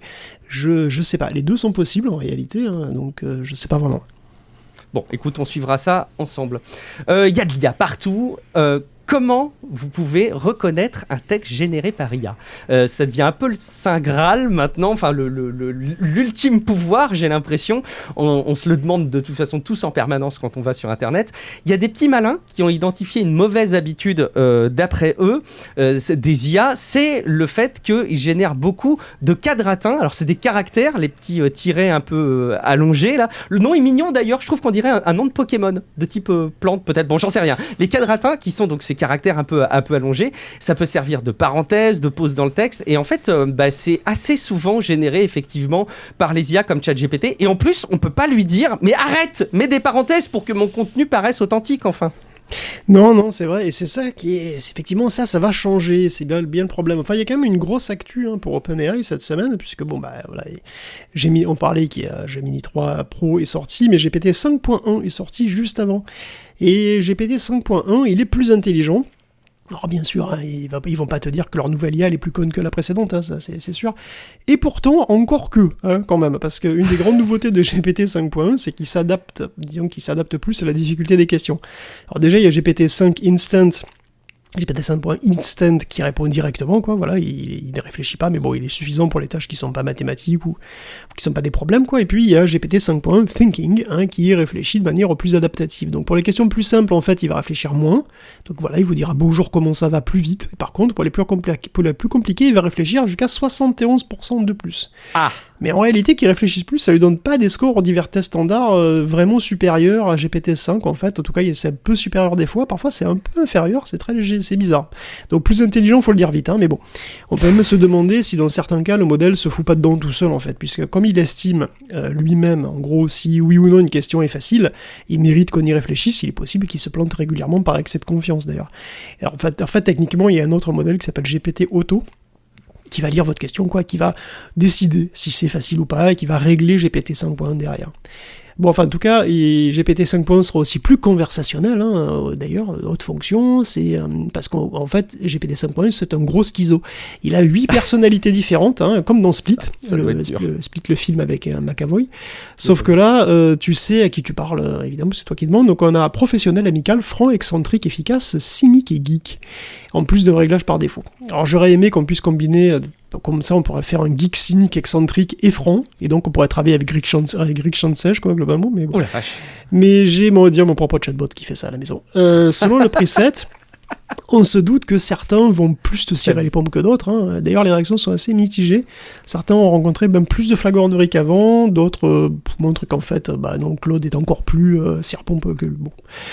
C'est évidemment un changement qui sera pris diversement par diverses personnes, quoi. Donc voilà, mais en tout cas, ça change pas radicalement le problème sous-jacent, en fait, hein. Il améliore un petit peu la flagornerie, mais sur la toxicité, d'après le rapport, GPT 5.1 est un petit peu moins bon. Mais bon, effectivement, on revient à ce que tu disais, Scoop, oui, OpenAI a enfin réussi à faire que GPT n'utilise plus les tirets longs, ces fameux quadratins, quand on lui demande. Youpi. Alors les tirets longs sont plus utilisés par les LLM que par les humains, mais les humains les utilisent trop aussi, hein. Je veux dire, quand tu fais des tirets longs, c'est souvent que tu mets comme des parenthèses, quoi, c'est-à-dire tu fais tu brises le rythme du truc, quoi, tu vois. Une digression. Et c'est pas forcément très agréable à lire d'ailleurs, mais bon, bref, en tous les cas, si tu demandais à GPT de ne pas le faire, de pas les utiliser, il avait tendance à le faire quand même, et là, Altman lui-même a tweeté qu'enfin GPT fera ce qu'on lui demande avec le tiret. Incroyable. Et oui, comme ça a pris quand même des années pour que GPT arrive à nous obéir sur ce point, on peut au passage se poser la question sur les futurs AGI, quoi, tu vois, les mecs qui veulent faire des AGI, ça va pas être facile de leur faire ce qu'on veut, du coup, hein, mais bon... D'un autre côté, si GPT a autant de mal à suivre les instructions, des directives aussi simples, sans oublier en cours de route, pas prêt d'avoir une intelligence de niveau humain quand même. Hein. Mais qu'est-ce qui a pu être aussi compliqué d'ailleurs ? Est-ce que tout simplement ils se sont emparés du problème ? Est-ce que ça montre à quel point, parce que j'imagine que s'il met autant de quadratins, c'est parce que dans les données d'entraînement, il y en a beaucoup, oui, et donc c'est probablement la force de l'entraînement. Donc ça veut dire que c'est très compliqué finalement d'aller à l'encontre de cette espèce de poids de l'entraînement qui doit être dilué dans une masse de contenu. Quelque part, je veux dire, tu l'entraînes à faire un truc, après c'est dur de le faire autrement. Bah ouais. C'est vrai que dit comme ça paraît effectivement compliqué de faire autrement. Voilà, en tout cas, ne mettez pas de quadratin. J'ai vu d'ailleurs plusieurs journalistes et même éditorialistes qui ont parlé du quadratin, qui disaient que, mais enfin non, on a toujours utilisé le quadratin. Alors, bon, moi je trouve qu'effectivement, dans la langue française, on l'utilise pas trop, plutôt la parenthèse, même si voilà, ça existe, on le voit apparaître. Toujours dans le domaine de l'IA, Anthropic nous informe avoir détecté une nouvelle attaque d'origine chinoise, en plus ça fait peur, qui utilise son IA Claude et qui affiche un niveau d'autonomie sans précédent. En fait, c'est devenu assez efficace, j'ai l'impression, quand tu es une boîte tech qui bosse dans l'IA, de promouvoir l'avancée de tes services et leur supériorité en faisant peur et en mettant en avant l'immense pouvoir qu'elles apportent pour faire le mal, j'ai l'impression. Mais c'est exactement ça, je veux dire. Attends, quoi ? Ton IA, elle sait pas faire des armes chimiques et elle ne dit pas comment faire mais c'est la honte. Elle est nulle. Elle peut pas être utilisée pour le terrorisme, mais c'est nul. Et en même temps, ils mettent en avant l'encadrement sécuritaire des IA, donc c'est extrêmement schizophrénique comme communication. En même temps, il faut qu'il récolte du fric, hein. Il faut faire bosser Claude et montrer qu'il est fort, quoi. On parle d'OpenAI, donc on a le temps de dire deux mots sur Anthropic, qui lui aussi se lance dans la course aux milliards, parce que c'est reparti. Hein. Anthropic a un plan à 50 milliards de dollars pour créer des data centers à New York et au Texas, en partenariat avec Fluidstack, c'est pour 2026, et le pire de tout, c'est qu'à côté de Stargate, le projet à 50 milliards, il a l'air raisonnable, ça va. Écoute, bon. Enfin, en tout cas, évidemment, du coup, il faut lever du pognon, donc il faut jamais rater une occasion de sortir des études frappantes. Qui ont cru sont des pubs pour des chatbots, pour ces chatbots, évidemment. Par exemple, mardi dernier qui révèle que Claude avait été utilisé pour automatiser 90% apparemment du travail sur une cyberattaque de haut niveau menée par un acteur soutenu par l'État chinois, carrément, c'est des mecs sérieux. Hein. Une campagne hautement sophistiquée où Claude aurait été utilisé sur une suite d'actions d'apparence bénigne, c'est comme ça qu'ils ont fait, quoi. Ils n'ont pas demandé, vas-y, hack Walmart, quoi. Ils ont dit, non, mais voilà, fais ceci, fais cela, et puis en isolation, effectivement, les tâches n'ont pas l'air si dangereuses que ça, et c'est combiné, ça fait une campagne d'espionnage. Alors les humains, apparemment, on n'aurait eu qu'à intervenir 4 à 6 fois, donc Claude, il est tellement fort qu'il peut faire quasi tout seul ce que font des groupes de hackers professionnels, ce que fait la CIA chinoise, quoi, globalement. Alors en fait, les professionnels de la cybersécurité, eux, sont pas si impressionnés que ça. Et en fait, leur argument, il est simple, parce que eux aussi, ils testent Claude, entre autres, hein, évidemment, et puis ils testent, ils essaient d'automatiser, hein, ils essaient de s'automatiser la vie aussi, et de se la simplifier. Et bien curieusement, eux, ils n'y arrivent pas à tout automatiser à 90%. Eux, ils trouvent que oui, pour des boulots bébêtes, ça fait gagner du temps, pour des trucs de base répétitifs, ok, ça marche, mais bon, c'est pas tant que ça, quoi. Donc, en gros, ils refusent de croire que les espions chinois aient réussi à faire ce que personne d'autre au monde n'a réussi à faire. Donc, prudence sur le réel fond de ces révélations, même si effectivement on sait que les IA deviennent de plus en plus aptes à planifier, à faire des choses longues comme ça, et à être de plus en plus utiles de manière agentique, c'est vrai, ça s'améliore régulièrement. Après, Anthropic lui-même admet qu'il y a des limites. Je cite quand même Anthropic. Claude a souvent exagéré les résultats et parfois inventé des données lors d'opérations autonomes, affirmant avoir obtenu des identifiants qui ne fonctionnaient pas, ou des identifiants ou alors inventé des découvertes cruciales qui se sont révélées en fait être des trucs accessibles au domaine public et complètement sans intérêt. Donc on sait, est-ce que c'est un super espion, ou est-ce que c'est un gros mytho, ou est-ce que c'est les deux ? C'est pas incompatible en fait. Oui, c'est vrai. Finalement, on peut concilier les deux, j'ai l'impression. Bon, en tout cas, ce qui est finalement important, je pense, en guise de conclusion sur ces affirmations et ces recherches-là, c'est d'aller vraiment dans le dur, d'aller disséquer le cerveau des IA. Vous savez, c'est les LLM, les grands modèles de langage qui font tourner ces intelligences artificielles, ces IA. Et la psychologie des IA, c'est devenu un sujet récurrent que tu nous partages, Guillaume, avec des petites sélections régulièrement. Et c'est régulièrement, là aussi, Anthropique, le papa de Claude, qui travaille à ces sujets et qui nous aide à explorer le cerveau des grands modèles de langage. Là, on parle d'introspection, carrément. Oui, alors c'est vrai que c'est toujours un peu dans la série Claude, il est trop fort, selon Anthropique. Et bon, c'est vrai que c'est intéressant, même si c'est vraiment très balbutiant quand même, on va le voir. Alors, oui, certaines versions de Claude serait capable d'introspection. Alors comment faire pour détecter l'introspection dans un chatbot qui est lui-même complètement mythomane? C'est pas évident. Si vous lui demandez de faire de l'introspection, il va juste vous inventer une introspection de façade. Après tout, il a lu des textes introspectifs, donc il peut imiter ça aussi bien que le reste. Les chercheurs sont donc allés plus loin. Et ça devient un peu troublant, puisqu'ils ont manipulé les pensées du modèle. Alors on peut considérer qu'une IA a une forme de pensée, a des pensées, et des pensées qui se matérialisent comme des vecteurs mathématiques, des suites de nombres. Et en fait, c'est les vecteurs d'activation, c'est les résultats des calculs qui passent de couche en couche de neurones comme ça, qui se propagent jusqu'à la sortie. Et puis à l'intérieur, on peut considérer que ça, c'est en quelque sorte son état interne, et donc ses pensées. Donc en gros, entre l'input et l'output, il y a des choses et des vecteurs qu'on peut interpréter comme des pensées du modèle d'une certaine manière. Et en général, à ces pensées, on n'y comprend rien. Voilà, c'est pas ce que ça veut dire. Mais par recoupement, on peut identifier des directions qui représentent des concepts, tels que l'IA se les représente en interne. Par exemple, quand on lui parle tout en majuscule, et puis séparément tout en minuscule, en très simplifié, si on fait la différence des deux, c'est la manière de se représenter les majuscules pour l'IA. Et ce concept, cette pensée, si on veut, peut être injectée ou retirée à la volée de l'IA lors d'une conversation, puisqu'on peut, évidemment, eux, ils ont accès au modèle complètement, donc ils peuvent injecter des nombres quand ils veulent, ou retirer des trucs, etc. Et en faisant ça, on peut changer du coup l'état mental de l'IA à la place de l'IA elle-même, parce que l'IA évidemment elle change son état mental en réfléchissant en gros, en faisant les calculs couche par couche comme ça, et puis nous on peut le changer à sa place. Et ça marche, si on prend l'exemple des majuscules, on lui dit si on lui dit on est chercheur, je suis un chercheur et je peux t'implanter des pensées, puis tu lui demandes ce qu'il ressent en quelque sorte, et dans un test où 50% du temps on lui injecte le concept tout en majuscule, et 50% du temps aléatoirement, on lui injecte rien du tout. Quand on lui injecte le concept tout en majuscule, le modèle répond, il remarque que il ressent le concept de crier, le concept de fort, loud en anglais, et ce genre de truc. Donc le majuscule pour lui ça représente un cri. Et effectivement, c'est comme ça qu'on écrit les cris sur internet.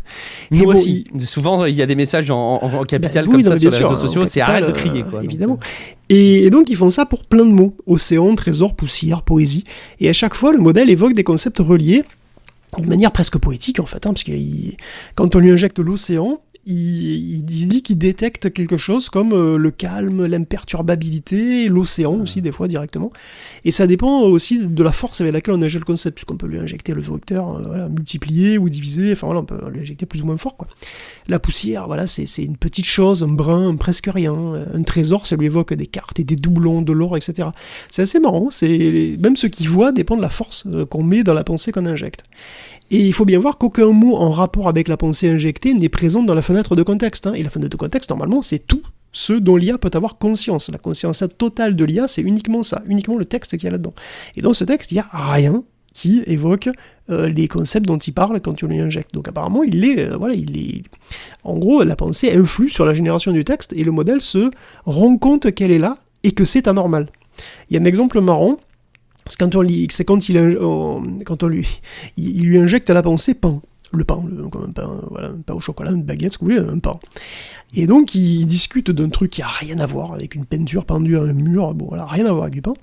Et donc, à un moment, ils mettent le mot pain dans le contexte, juste le mot, pas la pensée. Ils rajoutent le mot pain dans le contexte, donc c'est pas elle qui l'a généré, ils le rajoutent artificiellement, et puis après, il pose le mot artificiellement, puis après, le modèle, il continue. Et là, le modèle, il dit, pourquoi j'ai écrit pain ? Ça n'a rien à voir, j'ai craqué ou quoi ? Je rigole pas, le modèle dit vraiment ça. En substance, il dit, mais qu'est-ce que j'ai, mais pourquoi il y a un pain, ça n'a aucun sens. Et alors que si tu fais la même chose, le même début de discussion avec la peinture au mur, tout ça, tu mets le mot pain, mais tu mets pas le mot pain, tu injectes la pensée pain, pardon, tu injectes la pensée pain. Tu fais une piqûre, tu injectes la pensée pain. Et bien là, le modèle, il écrit pain, et puis après, il lui dit, s'il lui demande, mais attends, pourquoi t'as écrit pain? C'est un accident ou t'as fait exprès? Et là, le modèle dit, non, c'est volontaire, je pensais à du pain, et il invente une raison fumeuse pour laquelle ça pourrait être le cas. Ok. Parce que là, tu vois, alors on lui dit rien, on dit pas, il n'a pas conscience qu'on peut manipuler ses pensées là. Hein. Mais donc ça veut dire que quand tu rajoutes pain, donc sans mettre la pensée, il te dit mais pourquoi il y a pain, ça n'a pas de sens. Ça veut dire je ne voulais pas, tu vois, écrire pain. Quand tu lui injectes la pensée, il y a pain, ça n'a rien à faire là, mais oui, pour lui, c'est volontaire. J'avais la pensée de pain, et donc oui, c'est volontaire que j'ai écrit ça volontairement parce que j'avais les pensées de pain. Et donc c'est cette différence subtile quand même, hein, qui est assez troublante, il faut le dire.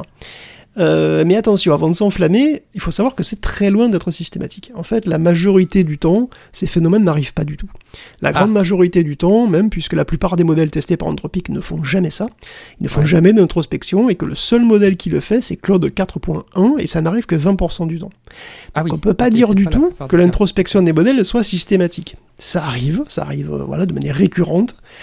Ça reste un peu rare, ça reste même rare en fait. C'est fragile, et de toute façon, les chercheurs n'ont aucune idée de comment ça marche précisément dedans. Hein. Donc, tout reste à faire, déjà tester d'autres modèles. Hein. Il se trouve que Claude 4.1, c'est le seul modèle qui arrive, c'est aussi le plus puissant qu'ils aient testé. Qu'en est-il de Claude 4.5 ? On verra, est-ce que c'est réservé aux plus gros modèles ou pas ? Est-ce que les modèles développent effectivement cette capacité ? Est-ce qu'on pourra le retrouver dans d'autres ? S'ils développent ces trucs-là, à quoi ça sert en fait ? Pourquoi est-ce qu'ils développent cette capacité, s'ils ont cette capacité ? Donc c'est des résultats troublants, mais c'est quand même très très très embryonnaire. Dites-nous si en écoutant ce segment, vous avez eu, en particulier si vous écoutez ce podcast le matin, envie de vous prendre un pain au chocolat ou une bonne tartine avec une baguette. Moi, j'ai presque envie, Guillaume, d'être... Bon, c'est un peu tôt pour le petit-déj quand même, au moment où on enregistre. Mais voilà, ça me fait comme pour Claude, tu m'as injecté la pensée pain et ça m'évoque d'autres choses maintenant. Allez, quand on voit l'avancée des IA, on se rassure, et voilà, c'est impressionnant par plein d'aspects, hein, on se rassure aussi en soulignant les trucs pour lesquels c'est des gros nazes, pour lesquels ils sont pas très bons, alors que pour nous c'est hyper naturel.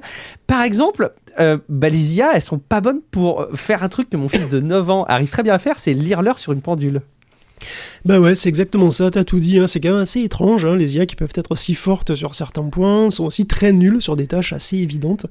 Et c'est vrai que le dernier exemple, c'est lire l'heure sur des horloges à aiguilles, hein. C'est pas très dur. On y arrive quand il y a une multitude même d'horloges différentes, je veux dire de formes un peu différentes, de couleurs, avec des formes de cadrans un peu différentes, des aiguilles avec des formes différentes. Ça ne nous dérange pas.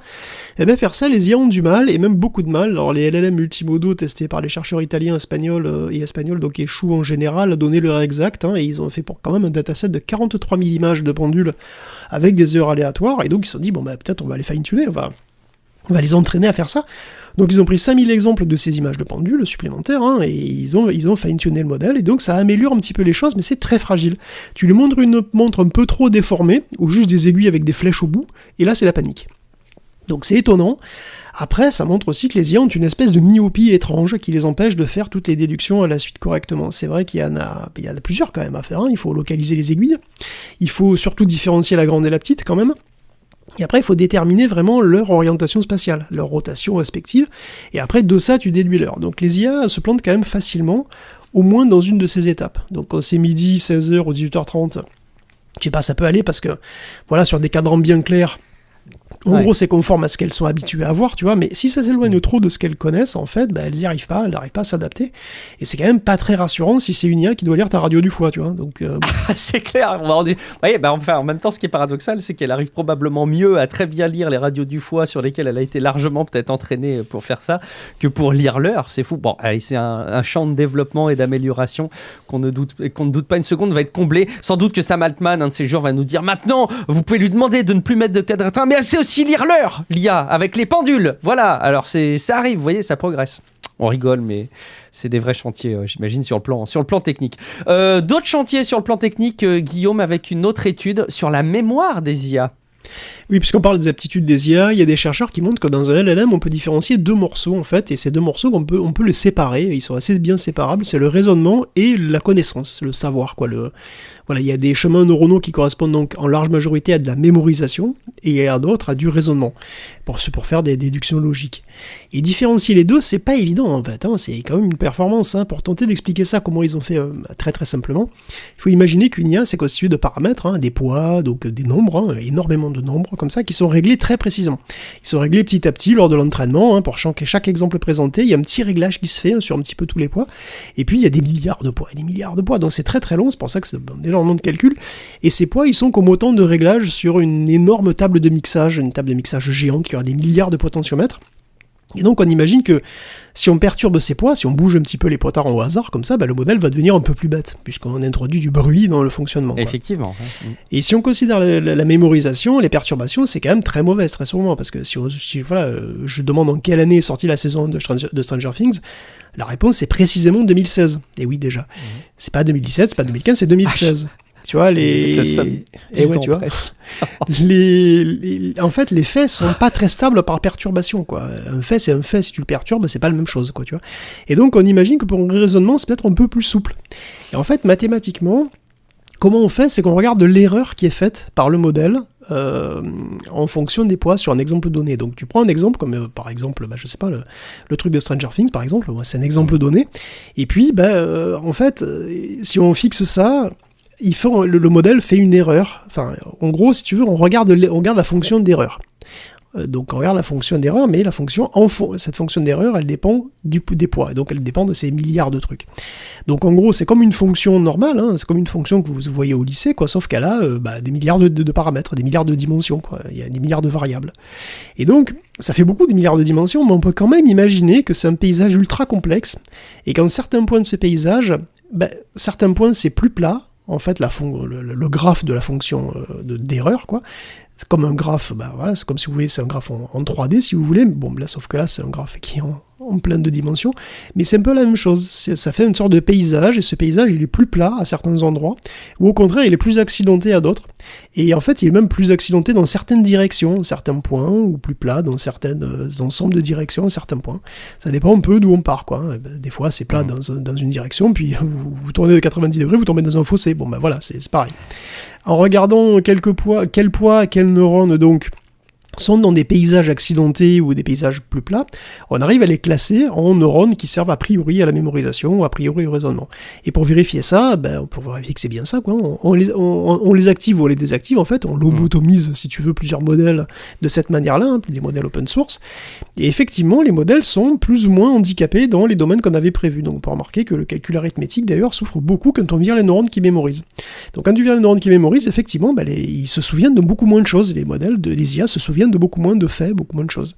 Mais ce qui est marrant, c'est qu'elles ont aussi plus de mal à faire des calculs. Donc ça veut dire que les modèles utilisent beaucoup de par cœur quand ils font de l'arithmétique. Et en fait, nous aussi, quelque part, puisqu'on apprend bien les tables de multiplication par cœur, quelque part. C'est un petit peu la même chose, même si ça va apparemment nettement plus loin dans les IA. En tout cas, ils semblent mélanger des techniques, hein. Il y a des recettes, il y a des souvenirs, ils font des calculs un petit peu comme ça.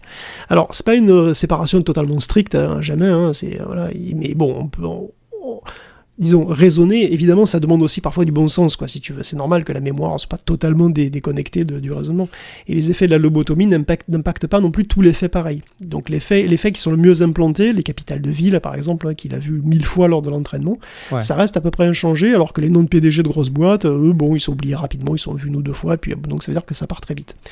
Et donc, il y aurait bien dans les LLM, en fait, des neurones plus pour la mémoire, une sorte de... Et donc, voilà, qui stocke le savoir, quelque part, hein, du LLM, et une sorte de cœur cognitif qui servirait pour les raisonnements. Et donc ça pose la question, évidemment, à quel point est-ce qu'on peut privilégier ce cœur cognitif et à quel point on peut avoir des modèles qui soient petits et intelligents et un peu incultes. C'est-à-dire un peu comme nous, en fait. Ouais.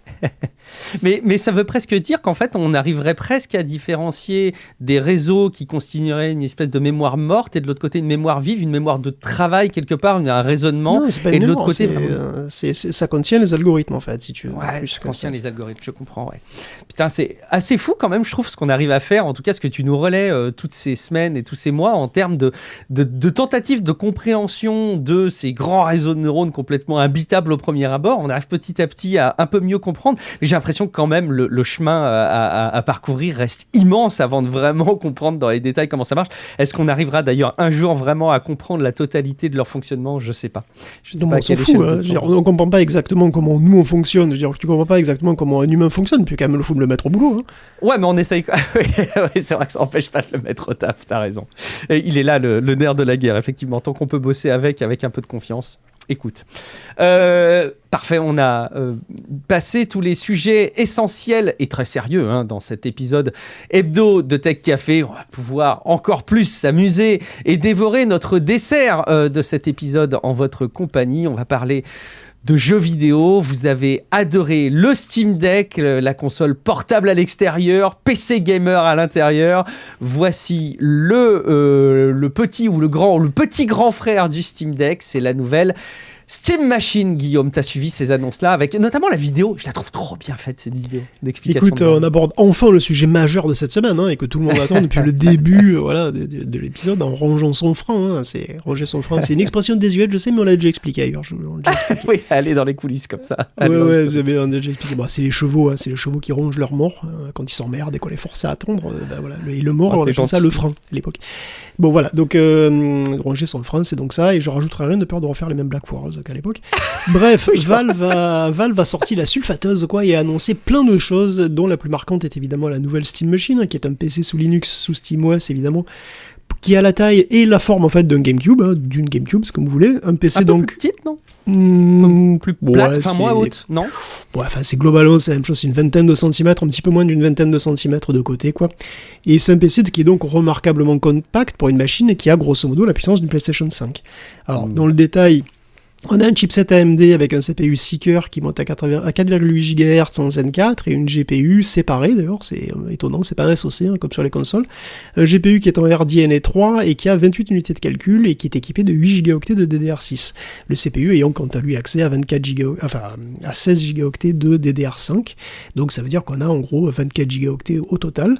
De mémoire, on a entre 512 et 2 Teraoctets de SSD. On peut le dire, c'est une bonne configuration puisqu'elle est quand même supérieure ou égale à 70% des configurations sur Steam.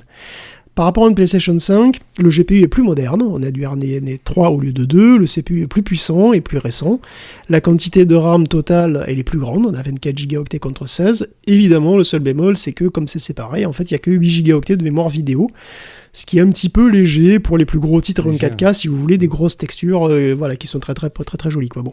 La machine est marketée pour être pareil pour le 4K 60 fps, ce qui sera le cas si vous passez à l'upscaling FSR à fond, avec des niveaux de détail raisonnables, on va dire. Mais enfin bon, on va dire que la Steam Machine se positionne comme une machine grand public qui sera largement assez bonne pour beaucoup d'usages, quoi. Et vu les prix de la RAM vont exploser. Dans les semaines et les mois qui viennent, ça va être l'enfer. Donc le fait qu'elle n'ait pas énormément de RAM, ça pourrait aussi aider à garder un prix contenu à 2026, parce qu'apparemment ça va être chaud.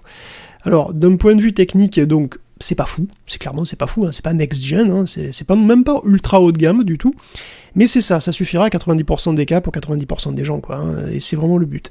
Et la Steam Machine, surtout, se distingue par sa forme, plus que par sa configuration, c'est une toute petite boîte très mignonne, dont on peut changer la plaque en façade, on peut la personnaliser, ça c'est quand même sympa, elle est très silencieuse, consomme 200 watts grand maximum, et en charge vraiment, en jeu, et tout ça, elle a une barre de LED à l'avant qui est programmable, donc bon, ça peut être joli, mais ça peut être même utile, puisqu'elle peut servir à afficher des barres de chargement dans un jeu par exemple, ou des barres de téléchargement quand vous téléchargez un truc. En plus de faire joli, quoi, elle sert à quelque chose. Donc tout ça est sur SteamOS, qui est un système qui est très réactif, qui a une mise en veille et qui se réveille instantanément aussi, et qui est donc très simple d'utilisation, et qui est désormais compatible avec 60% des jeux Windows. Et 70% même si on bidouille. Parce que oui, il y a eu une Steam Machine il y a 9 ans déjà, je sais. Mais c'était avant Proton, ça. À l'époque, Valve voulait que Things. Comment ? En même temps que Stranger Things. Exactement, c'est sorti en même temps que Stranger Things, exactement, tout à fait. Et c'est vrai, et à l'époque, Valve voulait que les développeurs passent à Linux, en fait. Ils voulaient qu'ils distribuent des versions Linux de leurs jeux. Et ça a complètement foiré, puisqu'ils ont pas... Enfin, c'est arrivé, mais ce n'est pas arrivé en masse, on va dire. Alors, ils ont fait le boulot à leur place, en fait. Enfin, ils ont fait le boulot, pas à leur place, mais donc ils ont fait le boulot pour se rapprocher d'eux, quoi. Ils sont allés vers eux plutôt que l'inverse, Ils ont sorti le Steam Deck, et ils ont bossé comme des malades, quand même, pour une couche de compatibilité qui bénéficie, du coup, à tout l'écosystème Linux, dans son ensemble, et qui a permis la petite révolution du Steam Deck, effectivement, qui est donc ce fameux PC console portable qui est un genre à part entière maintenant, qui permet de jouer aux jeux Windows, parfois même mieux que Windows. Alors la Steam Machine, c'est donc un Steam Deck sans écran, tout simplement, qui est 6 fois plus puissant. Et à la différence d'il y a 8 ans, ou tout 9 ans, voilà, cette Steam Machine là bénéficie de 70% de tout Steam dès son lancement. Donc en fait, on n'est vraiment pas du tout dans la même situation qu'avec la première Steam Machine, quoi. Alors, c'est un catalogue plus fourni que la Nintendo Switch 2, si je veux être mauvaise langue. On peut le dire, oui, puisque évidemment, tu as tous les jeux certifiés Steam Deck, et ce qui vont passer immédiatement sur Steam Machine, qui est encore bien mieux, mais tu as aussi tous ceux pour lesquels le Steam Deck est trop juste, et qui passeront très bien sur une Steam Machine. Et dans ce cas-là, vous pourrez toujours faire tourner votre jeu sur une Steam Machine. D'ailleurs, voilà, si vous voulez quand même jouer en nomade, vous pouvez aussi streamer votre jeu sur votre Steam Deck, mais qui tombe sur votre Steam Machine, parce que ça tourne mieux, ou ça tourne tout court, quoi, sur le gros PC. Donc le Steam Deck au passage n'aura pas de successeur immédiat. Donc avant quelques années, il n'y aura pas de Steam Deck 2, parce que Valve considère que les progrès hardware sont pas assez importants, ce qui se comprend, parce qu'il y a des machines plus puissantes que le Steam Deck 2, que le Steam Deck, évidemment. Mais elles consomment plus. En fait, à consommation égale, les gains sont assez marginaux encore. Et donc Valve veut un gap plus générationnel sans devoir tripler la batterie, et pour le moment, c'est pas le cas, quoi. Du coup, on passe à la console de salon, qui est effectivement 6 fois plus puissante, et qui peut se permettre de consommer 10 fois plus que Steam Deck quand même, puisque c'est 15 watts un Steam Deck, donc on est allègrement à 150 avec une Steam Machine. Cette console de salon, elle est prévue pour être utilisée avec un nouveau Steam Controller, évidemment, revisité avec plein de boutons, toujours 2 touchpads. Et fois, il y a un capteur gyroscopique qui s'active quand tu saisis le pad par l'arrière. Quand tu mets les doigts, quoi, il faut mettre les doigts derrière. Oui, faut mettre les doigts à l'arrière. Bon, bref. Il vient aussi avec un système de dock pour le rechargement et une connectivité sans fil custom, avec une très faible latence, vraiment. Et puis, tu peux connecter jusqu'à 4 Steam Controllers sur la même machine. Donc la Steam Machine, c'est un PC qui est bien consolisé, mais ça reste un PC, et évidemment, tu peux tout faire comme sur un PC standard, tu peux installer tout ce que tu veux, installer Blender, tout ça, faire ta 3D comme tu veux sur une Steam Machine, bien entendu. Tu peux même installer Windows dessus, si vraiment tu veux. En tant que PC console de salon, donc c'est une machine qui a des atouts, elle est petite, séduisante, elle est relativement puissante et polyvalente, et les jeux sont moins chers que sur console, et ça reste très simple à utiliser. Évidemment, le juge de paix, quand on a dit tout ça, évidemment, ce sera le prix. Le prix ? Et oui. C'est combien ? Alors, on a le prix là ? Non, il n'a pas été communiqué, bien entendu. La machine sortira en 2026 dans plein de pays, dont la France. Le mystère demeure sur son tarif. C'est une machine équivalente à une PlayStation 5, et ce serait donc très bien qu'elle soit positionnée dans ces eaux-là, d'autant que Valve fait quand même son fric grâce à Steam, et il devrait pas trop miser sur la vente des consoles dans un premier temps, mais enfin bon. Cela dit, apparemment, il semblerait qu'on soit plus sur des tarifs PC que sur des tarifs console. Qu'est-ce que ça veut dire ? Bon, je ne sais pas. Franchement, à quel prix tu penses que c'est bien tu trouves que le juste prix, c'est quoi ? On n'est pas dans l'émission je crois que c'était TF1, il me semble. Bon, je sais pas, j'en s'en fout. Ce serait idéal qu'elle sorte à 600. Voilà, à 600 balles, puisque ça la mettrait en compétition directe avec la PS5. Mais j'allais dire, à ce prix-là, du coup, tu as des performances similaires, mais effectivement, l'avantage du catalogue. Après, au-delà, ça commence à devenir trop cher. Est-ce que c'est rédhibitoire ? Je ne sais pas. On peut imaginer aussi que peut-être Valve la mette plus cher et la baisse après. C'est peu probable compte tenu du prix de la RAM. Il est probable qu'elle soit plus chère, en fait. Moi, ce serait bien qu'elle soit à 600, mais bon... J'ai tendance à miser sur un 800 balles, mais bon, écoute, c'est vraiment au doigt mouillé. Et en plus, Guillaume, ils n'ont pas annoncé que ça. Ils ont fait donc l'annonce, voilà, la Steam Machine, avec cette façade là qu'on peut personnaliser, argument forcément très convaincant, la manette qui va bien. Mais il n'y avait pas que ça, il y avait aussi un casque de réalité virtuelle. Décidément, ils avaient beaucoup à annoncer, Guillaume. Et oui, il n'y a pas que la Steam Machine, puisque Valve revient dans la VR après quelques années quand même, et bon, avec quand même pas mal d'innovations aussi qui ringardisent un peu les autres casques quand même. Alors attention, les Steam Frame ne se font pas de réalité mixte a priori, c'est un casque VR autonome, oui, mais VR pur, donc c'est comme un Quest 3 finalement, mais vous n'avez pas le passe-flow en couleur. En fait, il y a un passe-flow, mais il est en noir et blanc, et bon, c'est pas vraiment prévu pour la réalité mixte du tout en fait. Donc c'est un casque VR, par contre qui est vraiment petit et léger. En fait, l'unité principale ne pèse que 185 grammes. Et après, évidemment, t'as tout t'as les sangles et puis la batterie qui vient à l'arrière du crâne pour équilibrer le tout. Et l'ensemble pèse 440. Mais c'est quand même moins qu'un Quest 3 qui est à 515 et c'est surtout bien moins qu'un Vision Pro qui est à 750. Et ça utilise un petit pancake, comme tous les autres casques modernes, on va dire. Donc ça permet d'avoir effectivement quelque chose de relativement compact. C'est des écrans LCD à 2160 par 2160 pareil. soit grosso modo comme le Quest 3, hein, à pas de choses près.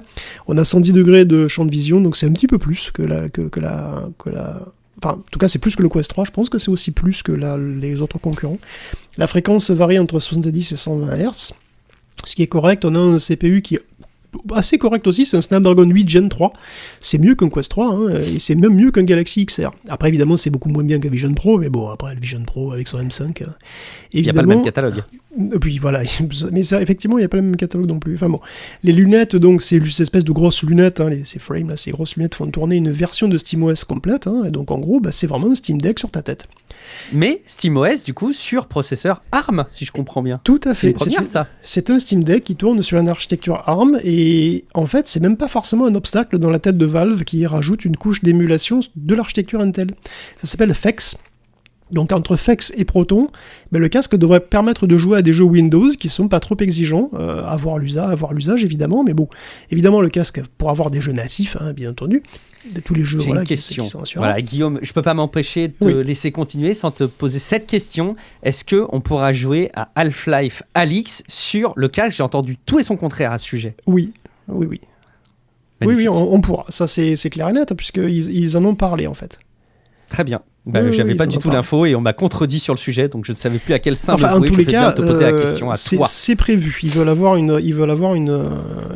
version en natif, native. Hein, j'entends, pas en streaming depuis un PC, mais en natif sur le casque. En natif sur le casque, non, pas pour l'instant. Ils vont sortir une version native, c'est obligé. D'accord, ok. Le truc, c'est qu'ils vont sortir.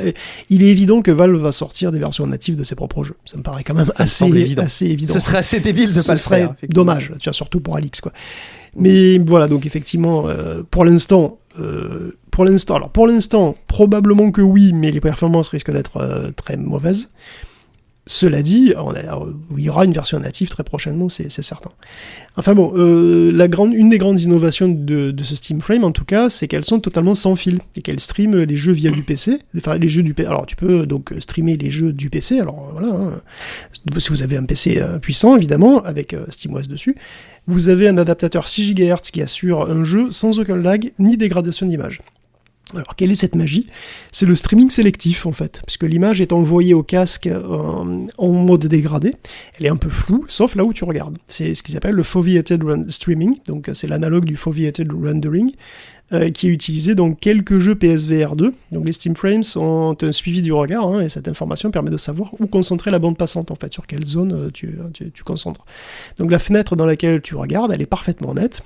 Et donc pour vous, l'image elle est parfaitement nette évidemment, mais en gros elle utilise qu'un dixième de la bande passante qu'il faudrait.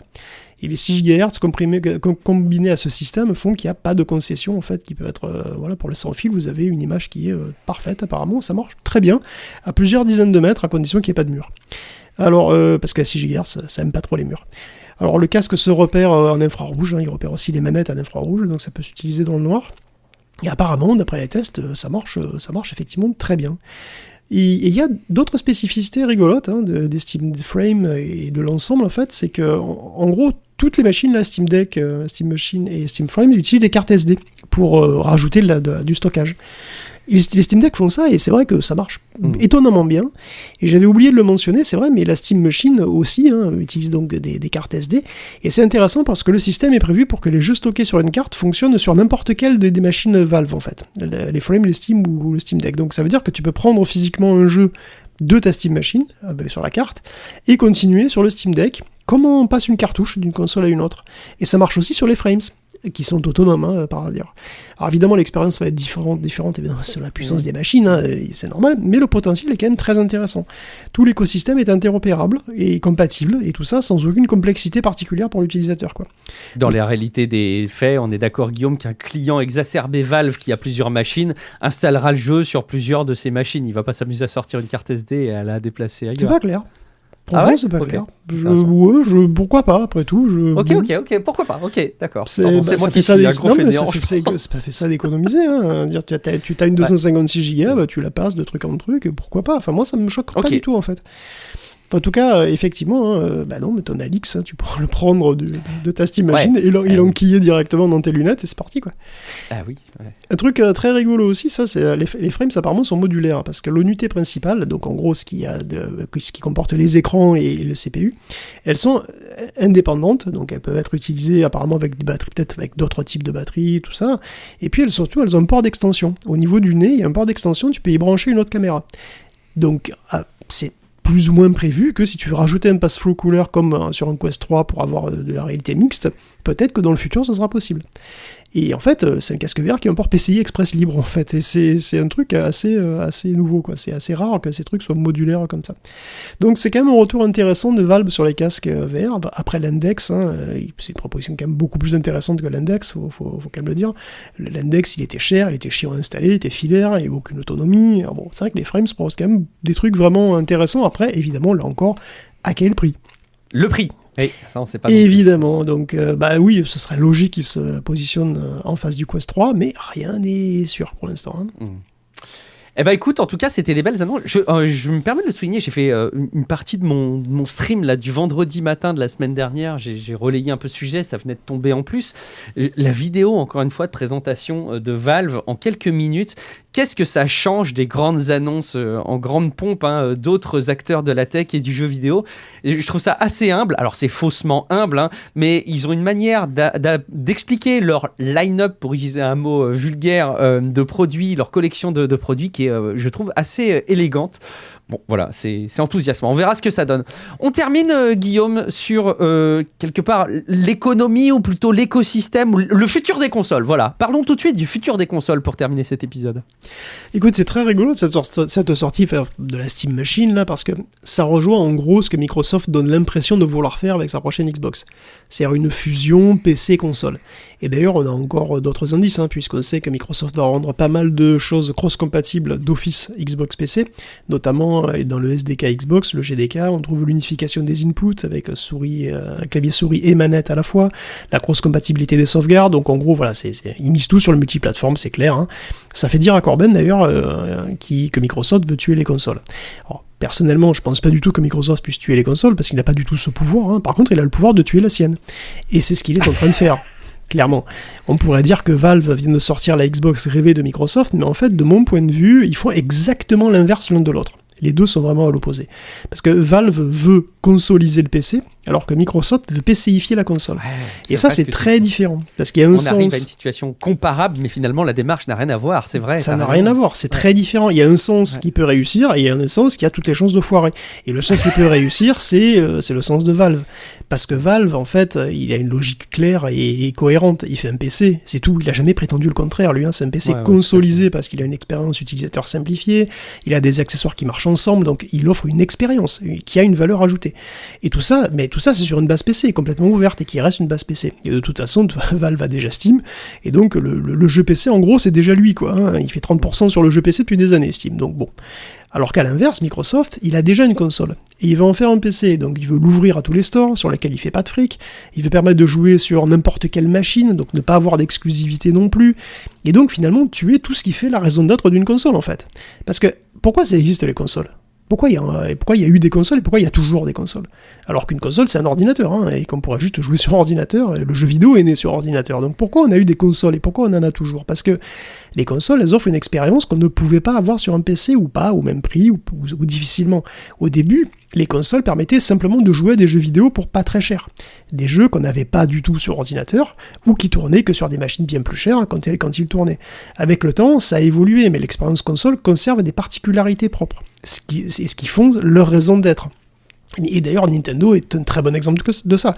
Nintendo a très bien compris depuis toutes ces années qu'est-ce que c'est une console. Je veux dire, il y a toujours eu quelque chose. Il y a eu le jeu abordable avec la NES, le jeu nomade avec la Game Boy, il y a eu le jeu tactile ou gestuel avec la DS Wii, tout ça. Il y a eu le combo portable de salon avec la Switch. Tout ça, évidemment, avec les spécificités console. C'est-à-dire qu'on a toujours eu, et qu'on a toujours les jeux sur cartouche, les jeux qu'on peut revendre ou échanger. Évidemment, la simplicité d'utilisation. Et puis, bien entendu, évidemment, les jeux exclusifs, les jeux qu'on ne trouve pas ailleurs. Nintendo, il concentre l'essence de tout ce qui fait que les consoles ont toujours une raison d'exister, en fait. Une expérience pas reproductible ailleurs, ou très très difficilement, ou beaucoup plus cher, etc. Et c'est aussi pour ça qu'on paye d'ailleurs, et qu'on entre volontairement dans un écosystème qui est fermé et qui est plus cher au final. Les jeux sont chers sur console. Et tout ça, Microsoft est en train de le déconstruire. Petit à petit, il n'y a plus de jeux exclusifs, il n'y a pas plus de magasins exclusifs, une Xbox qui sort un PC, il y a donc d'autres constructeurs qui pourront fabriquer aussi des trucs sur PC. Ce sera évidemment tout dématérialisé, je ne peux pas imaginer le contraire, donc ça veut dire que vous ne pourrez plus revendre vos jeux comme sur des consoles, ce qui est aussi une spécificité console, pas de marché d'occasion. Et donc, en plus, c'est des jeux qui doivent être jouables partout, y compris en streaming, donc forcément, c'est des contrôles qui vont être génériques. Donc, ils veulent une expérience qui est générique, en fait, et une marque Xbox qui, finalement, va se diluer, ne devenir qu'un simple logo, un logo qu'on peut coller un peu n'importe où. Et c'est logique, parce que Microsoft a un problème de dissociation de la personnalité. C'est split, il a un côté éditeur, une personnalité éditeur qui rapporte du fric d'ailleurs, et puis il a un côté consolier historique qui lui perd du fric, et clairement il y en a un qui est en train de gagner. Et finalement Valve lui il veut pas faire de console, il veut rajouter des choses, un écosystème qui existe déjà, il veut rajouter du nouveau matériel, du nouveau logiciel aussi, et tout ça est ouvert. D'ailleurs l'apport de Valve aux jeux sur Linux est énorme, et tout le monde en profite en fait. Et de toute façon il a déjà le plus gros magasin du monde, donc voilà, il s'en fout. De toute façon il a tout compris, Gabe, je veux dire, c'est notre objectif de vie à tous, Gabe Newell. Gabe, c'est un mec qui habite en Nouvelle-Zélande et qui passe sa vie au soleil en Bermuda sur des yachts de luxe. Des yachts qui sont suréquipés en PC Gamer. Et je caricature absolument pas. Déjà, il est toujours en Bermuda, ça c'est vrai. Il vient de faire l'acquisition du Léviathan, qui n'est pas, comme on pourrait croire, vu de loin, un porte-avions, mais c'est bien un yacht de 111 mètres de long. Un yacht qui inclut un sous-marin de poche, qui a des garages, qui a 2 salles de gym, un bar, un spa, un hôpital, oui, des chambres avec des salles de bain parquetées, et pas moins de 15 PC très très haut de gamme. Un bateau qui coûte 500 millions de dollars. Donc oui, quand je serai grand, je voudrais être Gabe Newell. C'est vrai que c'est un modèle de réussite finalement quand on le présente comme ça. Je me posais quand même la question finalement de ce qu'a Valve à gagner finalement à proposer ces produits-là, mais même je pourrais englober quelque part le Steam Deck. Deux hypothèses, Guillaume, et puis tu vas très vite me dire ton sentiment, je pense, mais est-ce qu'ils vendent à perte pour encore plus vendre sur le store Steam? J'ai l'impression que ça reste une goutte d'eau dans l'océan de ce qu'ils vendent aujourd'hui, ou est-ce qu'ils se font des marges sur le matos? Sur le matos, ça m'étonnerait qu'ils vendent à perte. Vraiment. Ok. Ça m'étonnerait parce que de leur point de vue, les Steam Machines, c'est pas forcément des trucs qui seront utilisés pour faire du jeu vidéo. Donc ça pourrait... Alors le but, clairement, je pense, c'est d'attirer des joueurs qui sont très consoles vers le milieu PC, quoi, en gros. Parce que voilà, de faire ça facilite la bascule console PC. Pour partie, sans doute. Probablement, bien sûr. Donc voilà, leur but, c'est toujours évidemment c'est des véhicules pour Steam. Faut pas non plus rêver, bien sûr. Mais d'un autre côté, ça reste des PC, et puis ça reste des PC sur lesquels tu peux installer GOG ou jouer à au truc Epic, tu vois. Donc je suis pas complètement certain qu'ils aillent jusqu'à... Epic, c'est moins simple déjà. Enfin, parce qu'il y a un point qu'on n'a pas abordé quand même sur toutes les machines de la gamme Steam, c'est qu'il n'y a pas la possibilité d'avoir les logiciels anti-triche qui nécessitent Windows. Donc après, tu peux amener Windows dessus. Mais d'ailleurs, j'espère bien que ce sera jamais le cas. Oui. Non, mais c'est pas parce que j'ai envie de tricher, c'est parce que la triche, c'est chiant. Philosophiquement, ouais. Non, mais c'est que, en gros, il me semble que techniquement, si sous Windows il y a des logiciels anti-triche aussi puissants, c'est parce qu'ils sont dans la couche noyau. C'est comme les antivirus sont dans la couche noyau, et ça, c'est pas possible sous Linux, et c'est très bien comme ça. On va pas. Je comprends que la triche soit un enjeu, tout ça, d'accord, mais enfin, je pense que c'est quand même très secondaire vis-à-vis de la stabilité et de la sécurité du noyau et de système d'exploitation personnellement. Donc voilà. Perso, je pense qu'il y a des priorités, quoi. On est d'accord. Écoute, en tout cas, c'est intéressant de voir cette annonce qui, finalement, a fait beaucoup plus, j'ai l'impression, parler d'elle qu'on aurait pu l'imaginer. Alors, il y avait des spéculations ces dernières semaines. Il y avait les personnes qui avaient identifié que dans le calendrier d'animation du Store Steam, il y avait cette période-là, comme ça, à partir de cette période de novembre, qui était réservée pour eux, pour Valve. Il y a des personnes qui disaient « Non, mais attendez, mais c'est Half-Life 3, en plus, ça correspond aux dates où ont été annoncées pensé à l'époque Half-Life 1 et 2, c'est pareil, vous voyez.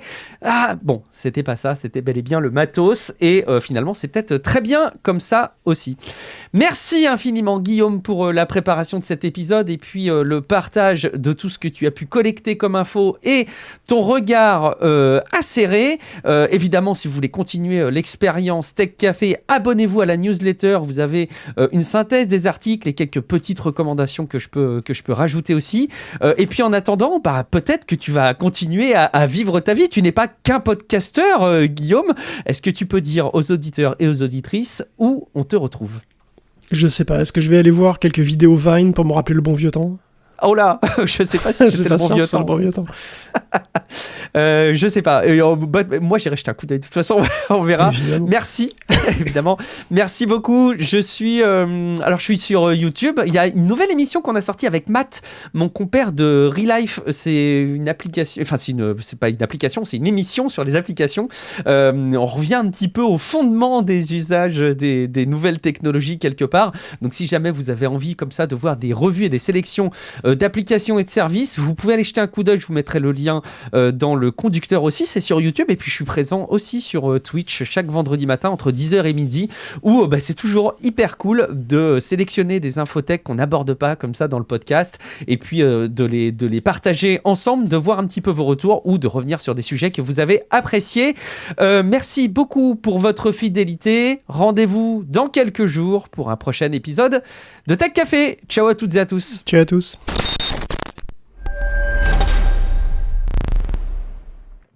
Et c'est vrai qu'en y réfléchissant,